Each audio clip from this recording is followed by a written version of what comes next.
આજનો વિડીયો જે છે તે એક પીડિત નિરાધાર વાછરૂનો છે. જી હા મિત્રો, જય ગિરનારી, જય ગૌ માતા.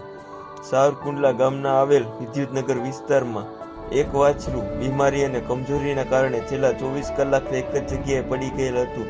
તેવામાં જ કોઈ સ્થાનિક લોકોની નજરમાં આવતા નારાયણ ગૌસેવા ટીમને ફોન દ્વારા જાણ કરી.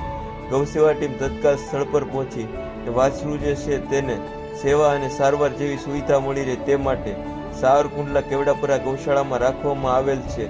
હાલ વાછરુને ગૌશાળાના ડોક્ટર રાજેશ મેવાડા દ્વારા પૂરેપૂરી સારવાર દેવામાં આવેલ છે. હાલ વાછરુને રાહત છે. જય ગિરનારી, જય ગૌ માતા.